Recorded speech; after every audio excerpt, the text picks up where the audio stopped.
Deanna's going to talk, and then we'll give a few minutes for questions, then Don will talk.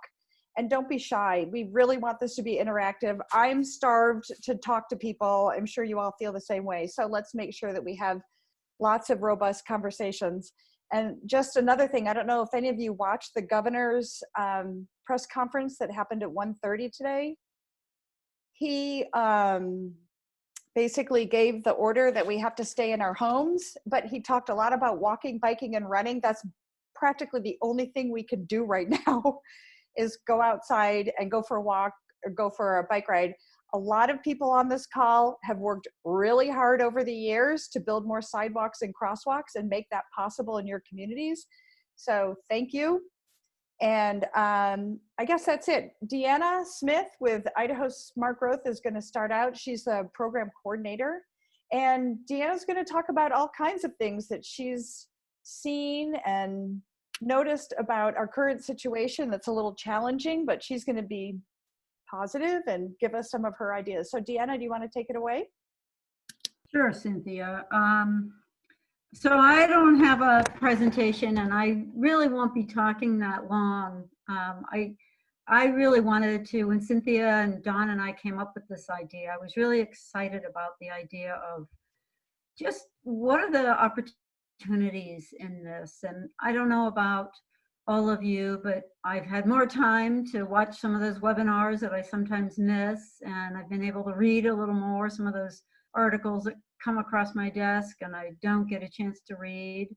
And it's just kind of really caused me to pause and think. Real quickly, for those of you who don't know me, because some of you don't, as Cynthia said, I'm program coordinator at Idaho Smart Growth, and my current work is focused on providing education about how we can do more to improve safety for walking and biking. And as most of you know, if not all of you, that across the country, crash data for these vulnerable users is on the rise, including here in Idaho. And I'm really excited about this work. We're doing it with some funding we got from ITD. And, you know, we tend to focus a lot on the environment or the engineering side of all of this, which is important, and we all know it needs work. But so does the education. And as a transportation cyclist, I've observed all the bad behavior. We all see it. There's bad walking behavior, there's bad driving behavior, there's bad biking behavior. And we talk a lot about how do we fix that. So I feel like this contract that we have is really giving me an opportunity to really dive deep and work with people on some things. Unfortunately, like everyone, we were gearing up to finally begin launching this work, and I was going to be doing some traveling. We've put classes together around the state, and all that's kind of been put on hold. But I did want to talk about one of the silver linings for us. We do have this very fun game. Some of you, I think, are already playing. We call it the Road Rights game. It's online every week. And so for us in this project, I thought this is an opportunity for me to really help try and build people's engagement in it. It's just a simple, fun thing to do every week. Takes probably 2 minutes, a minute. And the real point is to test our knowledge. Do we really know the rules of the road?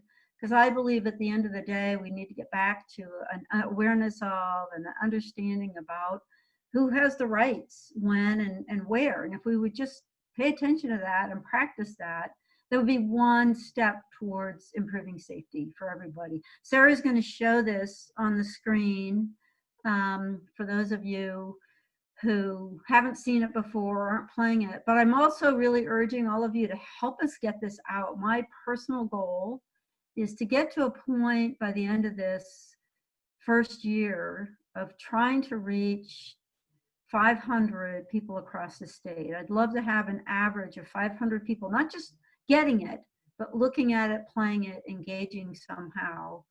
The other side to how we're doing this that I think makes it even more fun, if you're doing it on Facebook especially, is not just testing your knowledge, but actually seeing the conversation. People are making some interesting comments. People don't always agree with the law. And that's, I think, a useful dialogue. You know, do we have the right rules?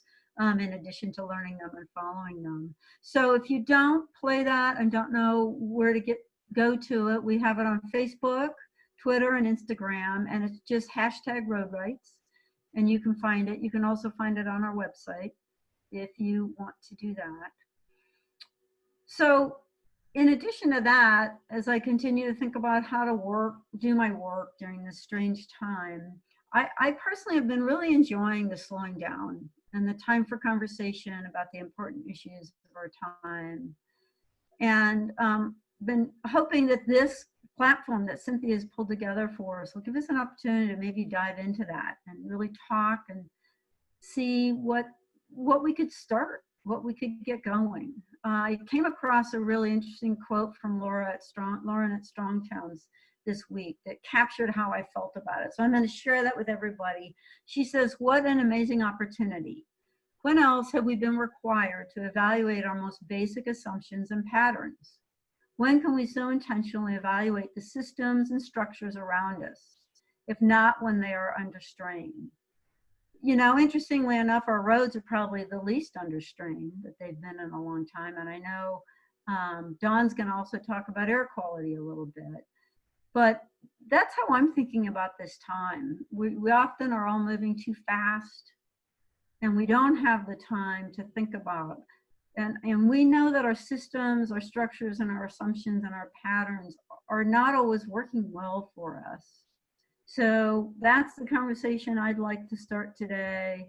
Encourage people to think about, is this your opportunity to change your own mobility, to improve your own mobility, to find others and help others do that?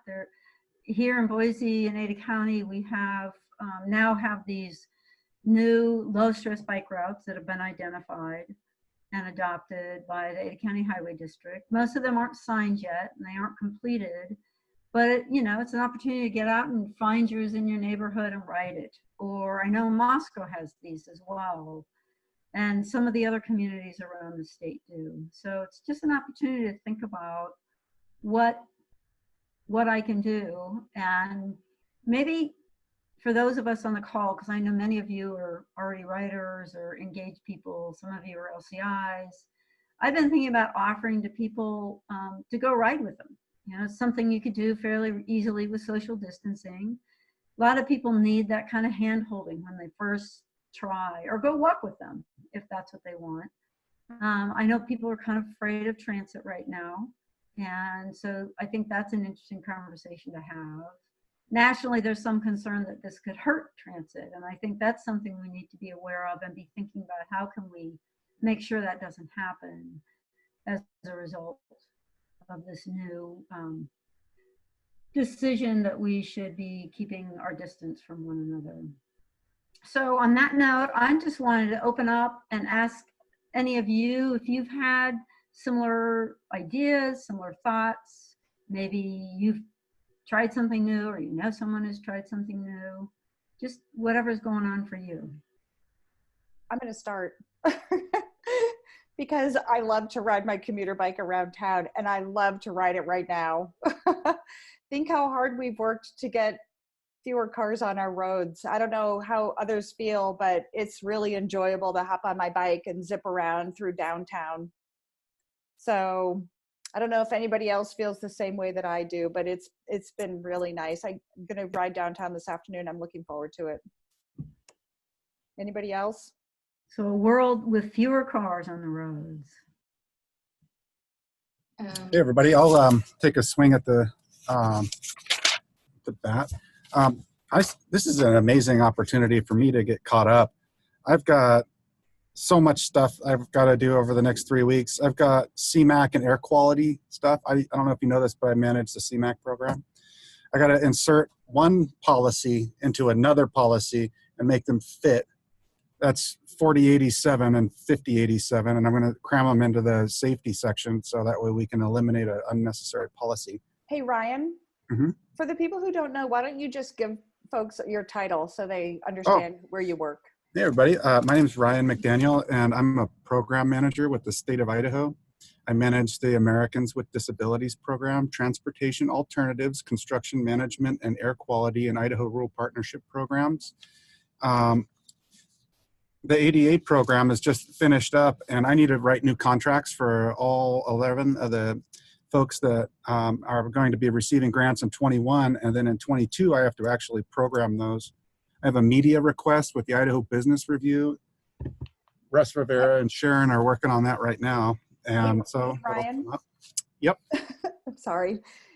You used an acronym that some people are not familiar with. Can you explain CMAQ? Sure. The Construction Mitigation Air Quality Program, otherwise known as CMAQ, is a way for the state of Idaho to mitigate air quality concerns in 2 non-attainment areas that are currently in limited maintenance, as well as 8 areas that have benefited from that program in the past. Particulate matter 2.5, 10, ozone. There's a variety of different pollutants that are addressed through that air quality monitoring program with our sister state agency, the Department of Environmental Quality. We're currently writing 2 MOUs, and we fund them. Well, I fund them like $130,000 a year to do air modeling for our metropolitan planning organizations.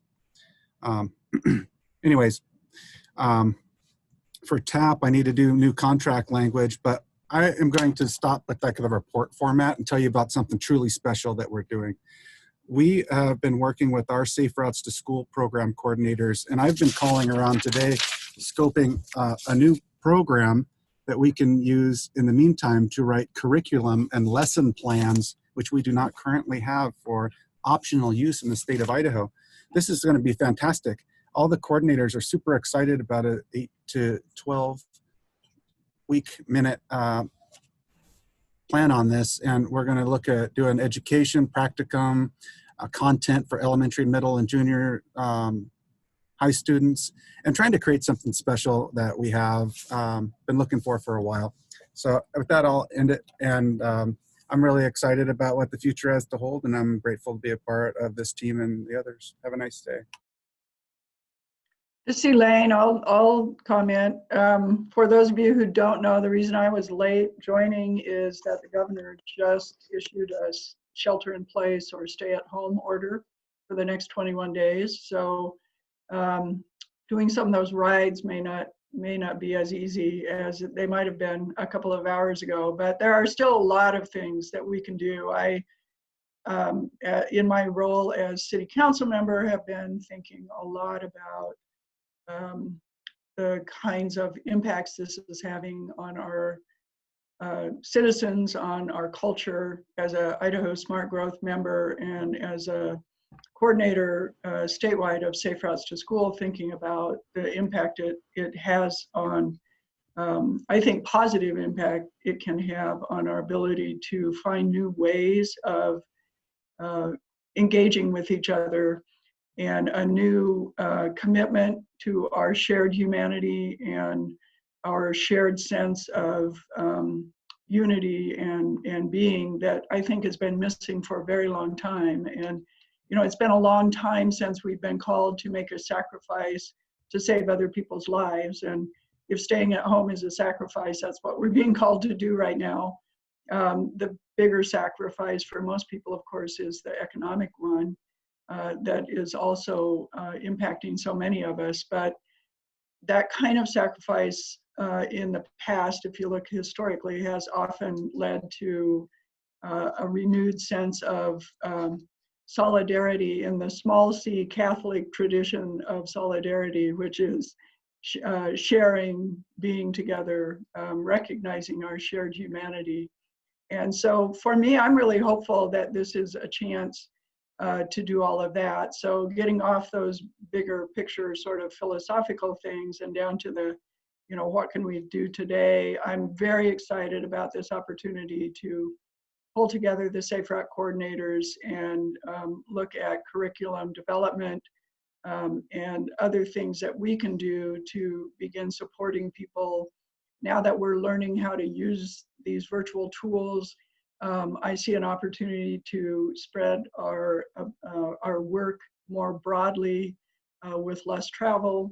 I think on a very personal basis, I have seen an awful lot of people using their front yards rather than their backyards because there's such a a hunger for some human connection. And even if you're 10 feet away, walking by on the sidewalk, that's a bit of connection that we've been missing. So I'll shut up for now, but those are the things I think present possibilities and opportunities. Thank you, Elaine. Does anybody else want to share before we move on to Don Kostelec? Can I don't know how I can be on the screen, but can you hear me? Yes. Okay, I'm Deborah. I'm from the Central Neighborhood Association, and the situation right now with much less cars makes me think about a conversation I had with somebody from Compass. I think it's Compass. I was talking, how can we reduce the cars? We need more public transportations and all these things. But she said something interesting. She said, you know, we don't know how the future will be. Perhaps people will start working at home, and then we will not need so many streets and so many cars and so much. And right now we are seeing that happen. I mean, you look, I live close to Orchard Street, and Orchard Street, there are much less cars.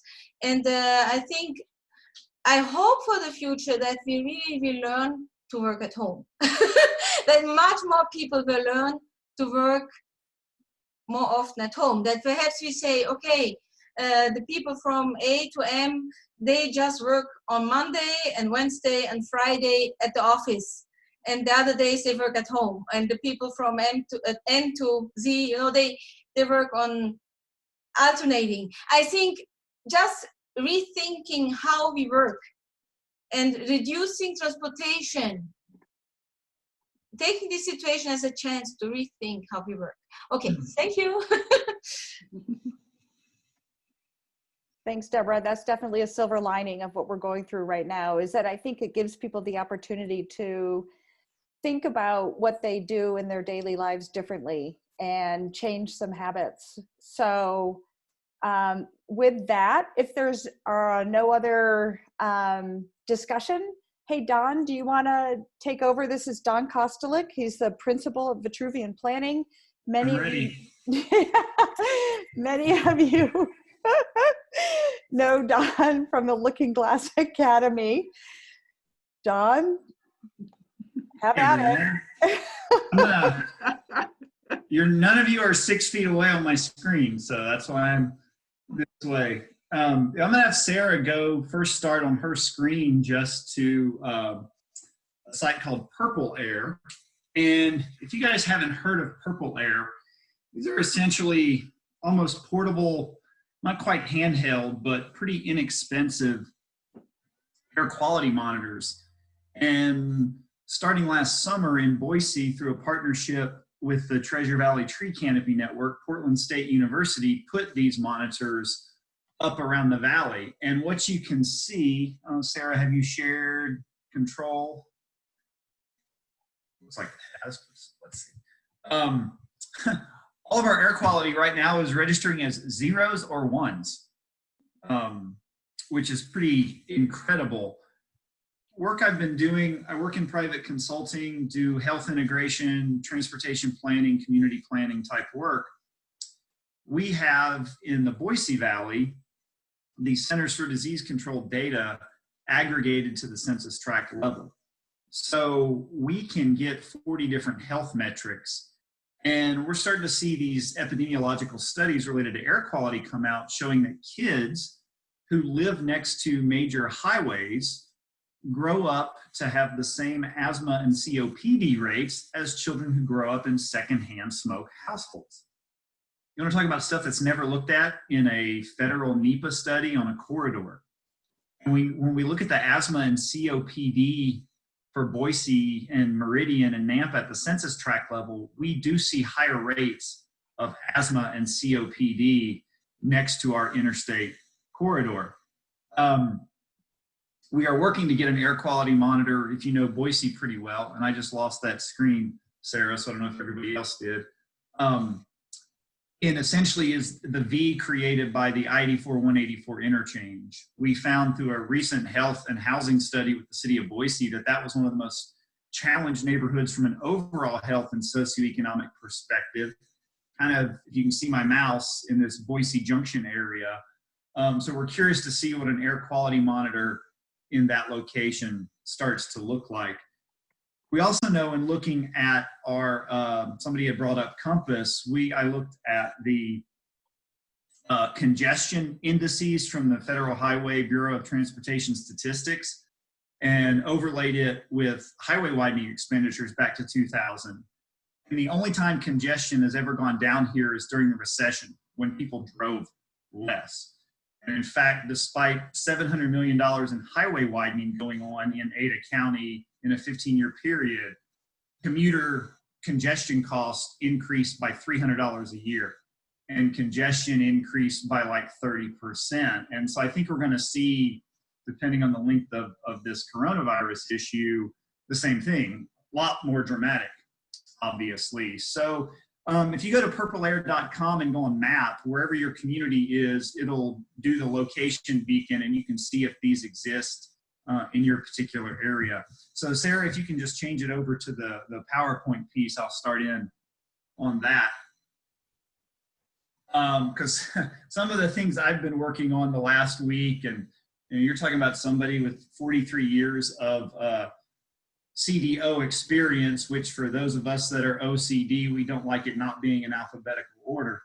And that is just what is going on in our built environment, walking, biking, when we're being told, go out and be physically active, go out and do these kind of things. But what happens when you have to push a button to get the walk signal? So I kind of titled this one, don't be a horse's ass when you're out there doing these things. And this is a real picture from Star, Idaho, when we were doing some walkability work out there. So I'm gonna go through some of these, and here's an example. We have Park Center Boulevard in Southeast Boise that pretty much parallels the river in the Boise Greenbelt. Every traffic signal to cross that street from neighborhoods requires you to physically push a button to get the walk signal, to get to a park, to get to the Greenbelt. And so if that's the one thing we're doing and we're concerned about community spread, do we have an inherent risk of spreading that disease in pushing these buttons? This came out, National Institutes of Health, a week ago. This is where Dr. Fauci works. Scientists found coronavirus 2 was detectable up to 2 to 3 days on plastic and stainless steel. Those are the two materials in pedestrian push buttons. So the things we're being encouraged by our governor to go do, if we have to push a button to get the walk signal, we could be at risk. And there's some solutions to this. Australia this week, in its cities, moved its pedestrian signals to what's called recall mode. And that means it automatically cycles to give a walk signal to a street, a green signal to a side street, without having to push the button to do that. So one of these is the transport minister for New South Wales province, the equivalent of like a state DOT director, issuing that order. And the other one is the mayor of Adelaide. And I'm happy to report, I was emailing colleagues in North Carolina and with the North Carolina Department of Transportation last week for Asheville, North Carolina. They are changing all of the traffic signals in downtown Asheville and on some corridors that have higher percentages of neighborhoods without vehicle access to this recall mode. So people do not have to push a button to get to work, to get to groceries, to get to transit, to get to recreation. And it's something I hope we'll kind of see there. This is the Boise area, Boise and Garden City.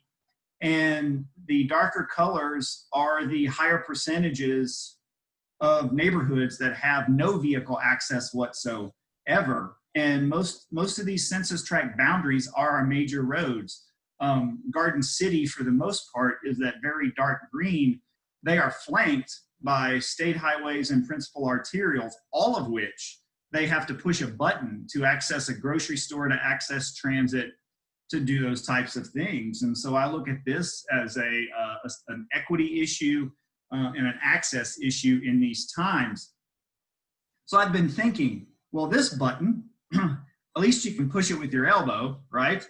That's another one of those on Park Center. So we've kind of mastered that piece. Some aren't as sensitive. Some are more sensitive to heat with a slight depression that's there. But I'll give you this quiz. I put it out on Twitter today. What's the difference between these two pedestrian signals? One requires you to push a button to get the walk signal. The other does not. But would you know that looking at them? Yeah. Not at all. The top left is in downtown Boise, where the highway district here has pretty much in the downtown core made it to where it is not a requirement to push a button to get the walk signal. And this type of signal technology, also called an accessible pedestrian signal, is really there for purposes of giving a person who is blind or vision impaired a vibrotactile warning by the button vibrating and an audible cue telling them which street they can cross when you get the walk signal. The signal on the right is near where I live at Apple and Park Center. You have to push that button to get the walk signal there. And it then also serves those cues that are there. But if you look at the top left, it says push the button for the walk signal. You don't have to do that. And so this is where if you're coming across this and you want to, lessen your risk, you don't know from the cues. But there are solutions to this. The top left is a similar signal, but it clearly indicates the button is for the audible signal only, indicating that the light is going to turn for you no matter what. And as you saw early, these are the temporary accessory signs put on with zip ties in Australia telling people to do that. So it would be interesting to explore that. Like I said, in Boise, our downtown's pretty good, but we could go with some options to tell people they don't have to push the buttons, and then maybe consider temporary changing of signals on access to greenbelt corridors. But I would probably first focus on those places where people don't have access to a vehicle to do the things they need to do.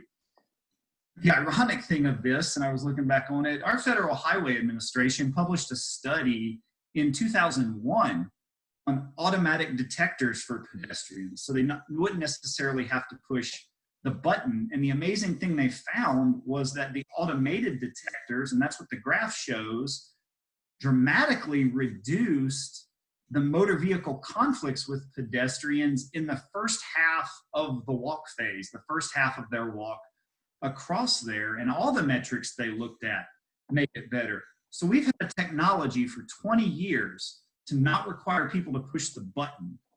And where is it deployed?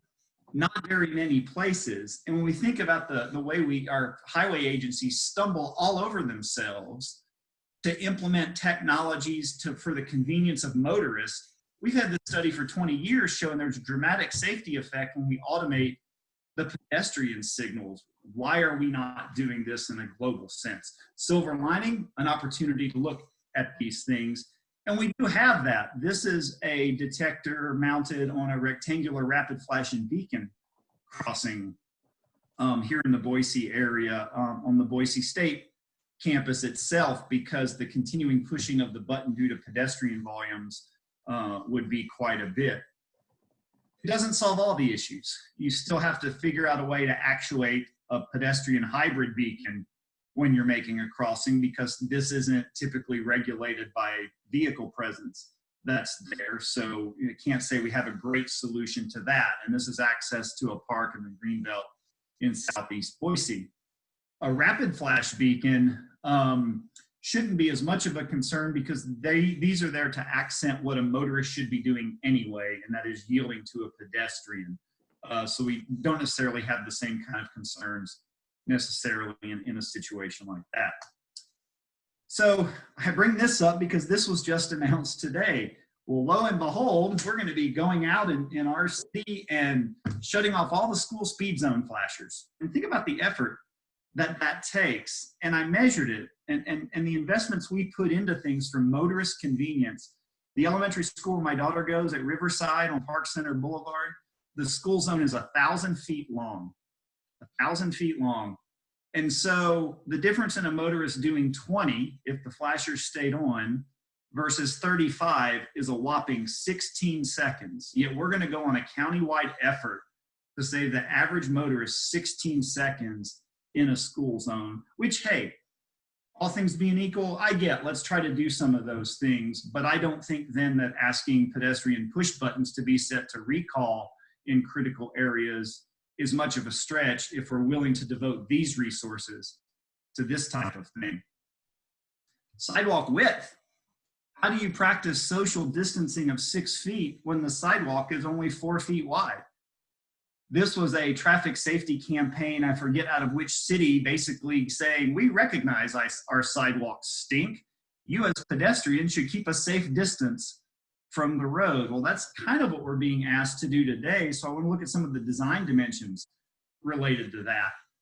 You know, the top image shows our typical, this is a 4 foot, 5 foot sidewalk, but the shy distance created with a fence on the other side literally takes away about 1.5 feet of the functional width of that. So if you're coming across another pedestrian on a 4 foot pathway, what do you do? In these two instances, we're lucky enough that at least there's a grass buffer. We can kind of do that. And I'd be curious to hear if any of you have been practicing that in your journey. So buffered sidewalks kind of give us the opportunity to practice social distancing. This one doesn't, not at all. This is a 4 foot wide sidewalk on a bridge. And when we look at the Federal Highway Capacity Manual, it tells us that any sidewalk that's not buffered from the roadway by a planter strip or a vertical barrier has a reduction in effective width of 18 inches. Any vertical barrier on the backside of the sidewalk has the same reduction in width. So this sidewalk, based on the Federal Highway Administration guidance, only has a functional width of about 1 foot. So what if you're walking on this bridge trying to practice social distancing and you come across a person coming the other way? What do? Walk in the street? What if you're hit? You're going to get blamed for being the dumb pedestrian, even though the system wasn't designed to meet your needs. It's not designed to meet your basic needs without a pandemic in place. And here's kind of an example of that, coming across a person who is in a wheelchair and they don't have the option to reduce their physical space in that particular environment. And you don't have a buffer necessarily in all cases to go off to. You could, I guess in this case, go off to the backside. So, you know, what wider sidewalks and pathways offer is an opportunity to do this. And I've noticed this, I live near the Greenbelt, and that's really, except for the grocery store, the only places I've been the last 2 weeks. I feel very happy on the paved and unpaved sections. I can walk toward the side of the Greenbelt and keep those kind of distances. And so here's an example. This is in Idaho Falls, where they've started defaulting on their river pathway to a 14 foot wide design to accommodate change high volumes of pedestrians and bicyclists, speed differentials, and other things. And I know Boise has, at least in kind of its core area, you know, put in policies as they rebuild the Greenbelt to make it wider where they can. But where I used to live in Asheville, North Carolina, we still had a lot of greenways being built to 8 feet, which certainly makes it harder to practice that distancing. And I just bring that up that as you're out doing this, you can now be the nerd and the wonk thinking about these things that I do on a normal basis. And that same issue applies from a shy distance perspective. A pathway that's only 10 feet wide, but also has vertical barriers, only has an effective width of 7 feet. And that's here in Boise. Bottom right is in Pocatello, where a more recently built one has a 14 foot width. So if we take 1.5 feet from either side, we start to see we have an 11 foot functional width. It's the same philosophy engineers apply to bridges. We don't build a 10-foot travel lane on a bridge and put the vertical barrier right next to it. They almost always have a shoulder to provide some shy distance to the barrier, and you can even see it in the vehicular aspects of this bridge. All we're really asking for is to think the exact same way when we design pathway infrastructure and be equal in those considerations. So last couple jokes here. This is the ultimate social distancing sidewalk environment here. This is a great one in Southwest Boise where the developer built a sidewalk a long time ago. It's one of these kind of, to me, they're horrible from a functionality perspective, a meandering sidewalk, and we have a complementary one. So we could literally have like a little sidewalk couplet out there to keep our social distance. And then this is one that we found that I guess the sidewalk gives you a passing zone out in the Idaho Falls area. So I don't know that we really have the resources to go out and look for those solutions. But as I got to thinking of coronavirus compliant sidewalks, these were some of the images that I had that came to mind. So anyway, in a more equal world, this is probably what we would be dealing with. And I think a lot of us maybe joke and sometimes not that if we were to reverse the system a little bit, this might be our perspective. So anyway, with that, anything that you guys have thought about in that environment or looking at those things or policies that your cities are doing to help this?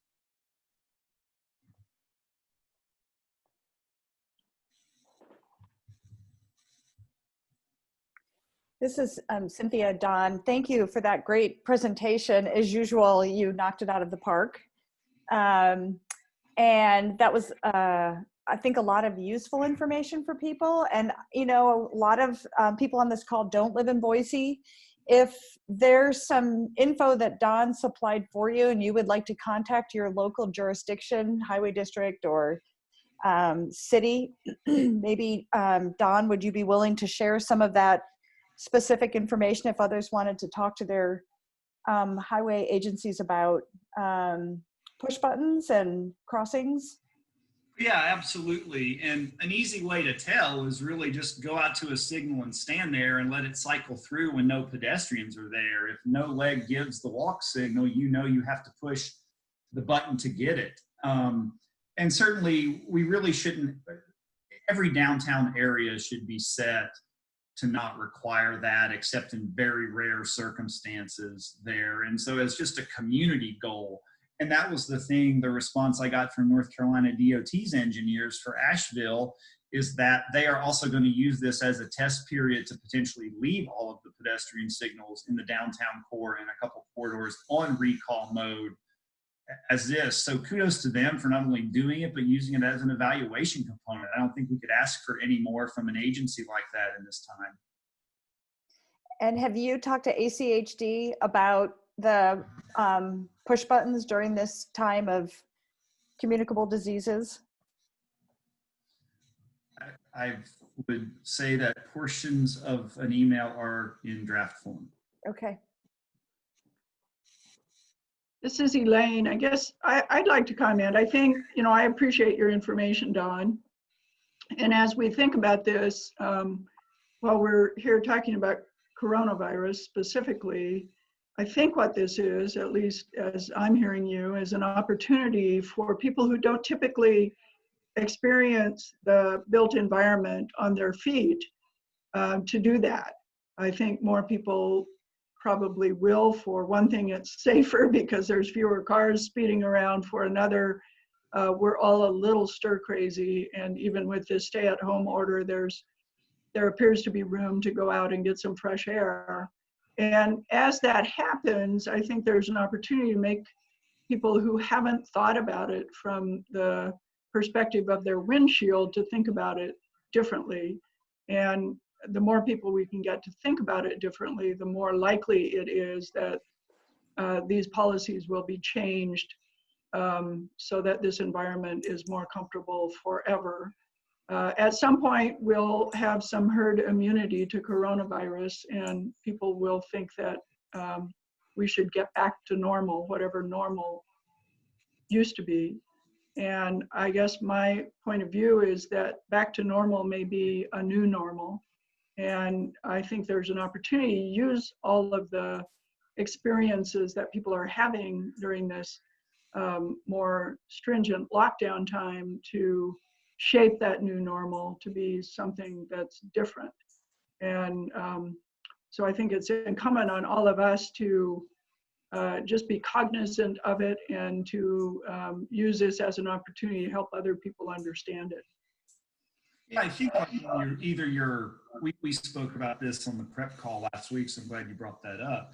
You know, maybe people are discovering, oh yeah, that grocery store that I used to always drive to is really only a 15-minute walk, and it's, you know, I can get there in certain ways, or it's easy to bike to, and choosing to make a trip because maybe they've discovered a new route because of this, or a new way to do that.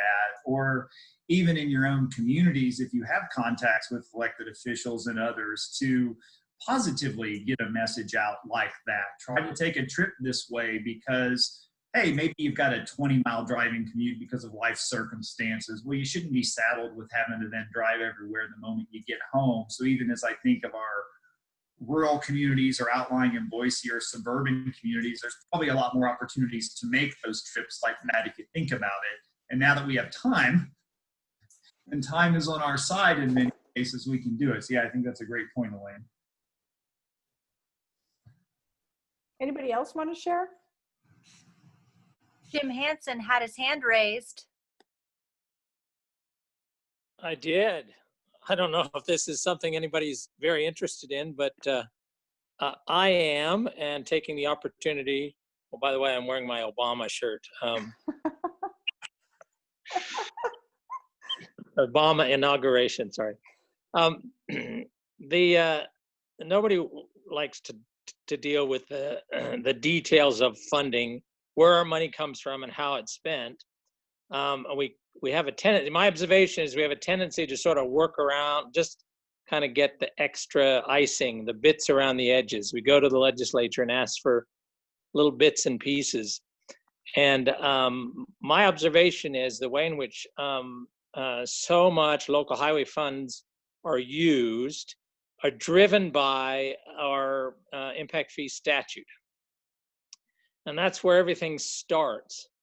And in attempting to try and change that over the last couple of years and work with a couple of people on a advisory group that we have here with ACHD that is required for the statute, 90% of the people don't know how the impact fee statute works.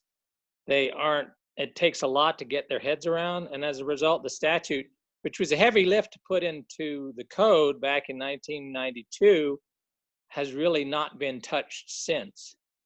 Not surprisingly, and this is going to be very Ada County centric, because Ada County Highway District is the first to use that to then determine how to impose impact fees for transportation and then spend them under the theory that growth should pay for itself. Well, the net result is, over time, is that the statute is so narrowly defined as to the transportation infrastructure that can be used to be built with impact fees, and the ordinance is even narrower, but the statute, the blame lies largely with the statute, that we end up prioritizing, basically driving a process of projecting out where we might need wider roads for the next 30 years. We plan them out. We basically send strong signals to the development community. This is where the roads are going to be widened. This is where the money is going to be spent. And then that's the sort of the core of how highway funding happens at the local level. It's happening at the state level too, and presumably at the federal level too. But my experience on the local level is attempting to try and change that locally when we're trying to fix all these things. And Don described so many things that we need resources for our community programs to make sidewalks and bike and pedestrian and transit facilities much more usable. The lion's share of the money goes first and foremost to widening roads, widening arterial roads. There was a great program on earlier last week on the, what was it called? The congestion con. It's data we've all seen that says this is not, widening roads doesn't address congestion. And that's exactly what we're doing. And so my suggestion is, let's all become experts on the impact fee statute, become converts and help to convert others virtually to help them understand, no, widening actually makes things worse. Widening creates massive maintenance liabilities and creates greater congestion. Induced demand is a phenomena that is common in this valley throughout the country. And if we continue to assume that we have to widen roads, and that's the way we fix roads and use the bulk of our money, we're always going to be fighting for what's left over. When we're talking about tens of millions, just an example, the projected cost to widen Linder and the bridge is 40 million? And we're talking about maybe trying to get a couple extra million into completing sidewalk gaps this year in a county as big as Ada County. So my suggestion is let's take that extra effort and become an expert on the impact fee, and then ask everybody who's in the legislature running or currently serving, saying, what do you know about the fact that we have a system that actually creates greater public debt and more congestion? By the way, the statute is operated. So just a suggestion there. And if anyone wants to take me up on it, we can share a one-on-one conversation over several beers and talk about the best way to change the impact fee statute. There's a couple of really good experts in the community on this. I'm definitely not it, but I've certainly learned that most people, it's like makes their eyes glaze over. Jim, this is Elaine. Can I ask you a question? Having heard the comments about the push buttons on the walks, have you guys had any discussions about trying to ameliorate some of that especially now during the crisis when people are not supposed to be touching things? Yeah, as soon as I saw that, I actually sent the request to the director, and they're following up on it. I don't know where it is, but I just got notice because of the governor's order. Our meeting today, which would have been the first opportunity to talk about it, it canceled. So we don't have a meeting this evening. But it was interesting. This is another thing. It's always good to have an organized response than just one person. And, God bless Dawn. I love Dawn. But it's always good to have like 10 Dawns sending teleses and emails and so forth, rather than one, because the impression gets left that only one person is interested in this. Since I was the only one who actually submitted this to the director, it was like, it's only one person was interested or was aware of it. And frankly, I became aware of it because Don posted something on Facebook. So go the extra mile, and you see something, get on the ACHD website, or if it's an ITD thing, get on there, send in a response. Don't assume Don's going to do it. So, the more they get, the more likely, and as you know, in Compass, when we get those reports from what the public provides feedback on, there's an actual listing of everybody in the public who has said this is what ought to happen. So for those of you who don't know, Jim Hansen is one of our commissioners with our Ada County Highway District and extremely friendly to bike ped issues.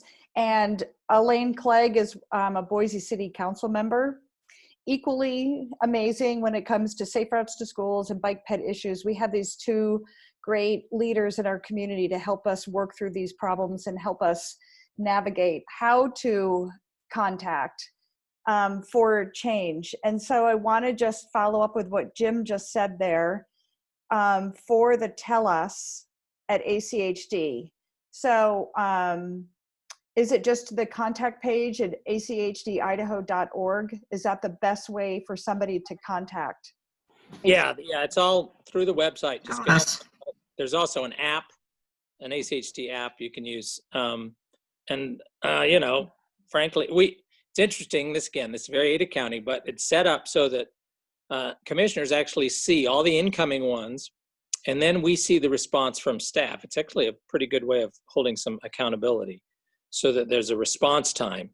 And you're probably not going to be too surprised. The lion's share of Tell-Us's requests from the public are frustration that it's taking too long to get through traffic lights, potholes, traffic. A lot of that has to do with frustration from driving. So this public perception of there's an entitlement to move at a certain pace, even though the valley keeps growing, and that somehow it can be fixed by either changing the lights or building more roads. And so there's a public reinforcement. So I'd love you to sit down one time and just go through all the Tell-Uses that we receive. Oh my gosh, it's fascinating. So for those of you who live in Ada County, that's a great way to voice your opinion and to let ACHD know that just because you walk or bike doesn't mean you shouldn't have safe travel in your community. For those of you who don't live in Ada County and live in other parts of the state, I see several of you here. Your local jurisdictions, you have a local highway district, your local elected officials. And then, we, Idaho Walk Bike, we work at the state level so much. And so we focus on legislators. Jim brings up a really good point. We are told all the time, we would love to fund more sidewalks and bike lanes, but you're going to have to find us more money. And I don't know the exact budget for ITD. Somebody else on this call might. I think it's around $785 million. So it's significant, but it does go to widening roads and it does go to moving more cars. So I want to move on for just a second. Molly, did you have something that you wanted to share?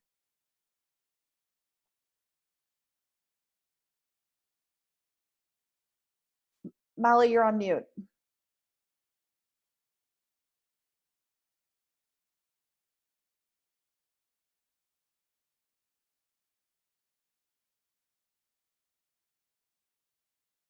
We can't hear you for some reason.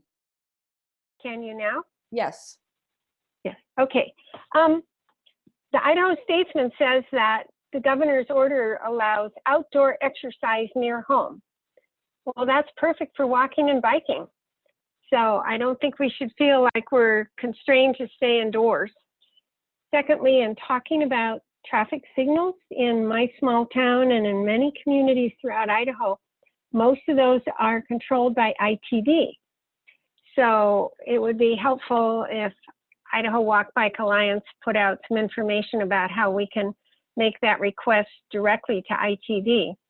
I have already used the local app to ask the city to take, my city to take action, but they're just going to tell me that it's ITD's problem.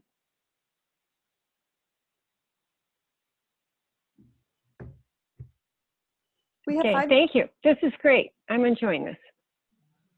Thank you, Molly. Molly lives in Sandpoint, Idaho. For those of you who don't know where that is, it's about 60 miles south of the Canadian border. A lovely town. Anybody else? We have about 5 minutes left. Is there anything anybody would like to share? Cynthia, this is Deanna. I kind of want to zoom back out and we very necessarily and importantly kind of went down a little bit of a wonky rabbit hole there, but a few of you might know this about myself. In addition to this work, I've done a lot of street activation work and placemaking work, and Sarah Taylor and I had an opportunity about 4 years ago now to work with a national organization called National Street Service in Boise to really look hard at rethinking our streets. And so I think another real silver lining, to Molly's point and some other people's points, there are some fewer cars in the streets depending upon where you are more than others. But people are doing things like Elaine mentioned, they're out on their front yards. People are out on the street. I've heard of neighborhood gatherings in the street. And I'm a real advocate, and I think there is a real opportunity here to help all of us really rethink our streets. Streets are land, they're real estate, they're a place, and they can be whatever we choose them to be. And maybe it's time to start having block parties in the streets. People are looking for community, they're looking for connecting.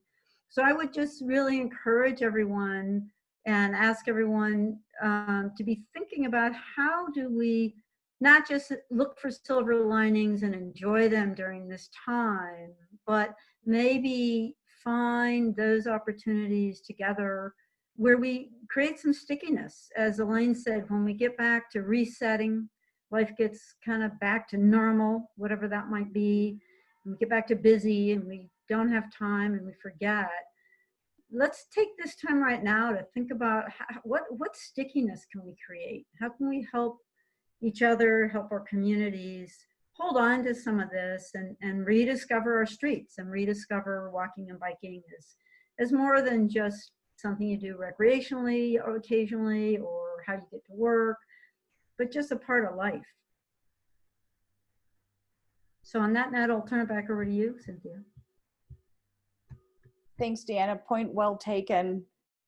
I just want to give folks the opportunity to chime in or ask a question before I start to close us out. So, and we might not see each other for a while.